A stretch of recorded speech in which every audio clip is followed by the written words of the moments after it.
5 साल के अंदर जो इस समस्याएं आई है उससे आपसे ज्यादा कोई नहीं जान सकता।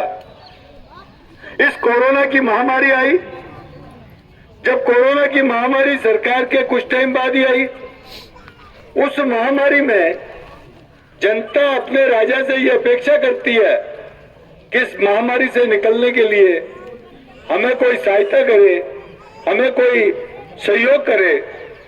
लेकिन अशोक जी गहलोत ने उसमें सहयोग करने की बजाय, आप सबको याद होगा कि बिजली के बिलों में करंट दौड़ाया। आपके जब बिजली के बिल आते थे तो हाथ पांव फूल जाते थे कि एक तरफ कोरोना की महामारी, एक तरफ बीमारी से लड़ रहे हैं, एक तरफ ये अशोक जी महाराज बिल थमा रहे हैं, कई कई टैक्स लगा कर। और उसी वक्त जब माननीय मोदी जी इस महामारी को लेकर के चिंतित थे और उन्होंने आप लोगों को घरों में रहने के लिए कहा। क्यों कहा? कि भाई कोई महामारी से कोई पीड़ित नहीं हो, बचाव जितना कर सकता है उतना करे।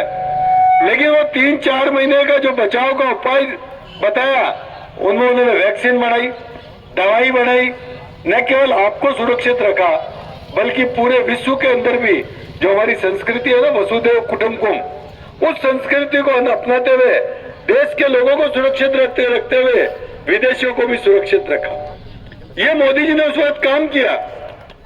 और दूसरी तरफ कि मेरा कोई गरीब भाई जो 135 करोड़ का देश है, वो गरीब भाई सुबह जगे तो रात को भूखा नहीं सोए क्योंकि रोजी रोटी के लाले पड़ गए थे।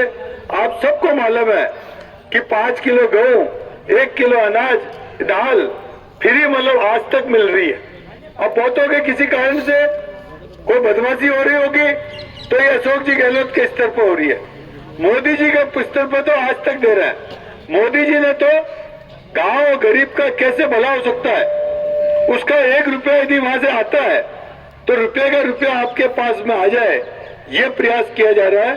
और उसके लिए आपको याद होगा 45 करोड़ लोगों के खाते खोले, और जब खाते खोले तो उनके जो पेंशनर है, जो हमारी पेंशन आती है बुढ़ापे की, और किसी के वहां से किसान है तो किसान निधि के पैसे आते हैं, विधवा है तो विधवा के पैसे आते हैं। तो पहले आपको याद होता कि 100 रुपए आते थे तो 10-20 रुपए तो वो डाकिया आता था ना, वो भी हंसते हंसते ले जाता था, आपको कह के ले जाता था। लेकिन आज आपको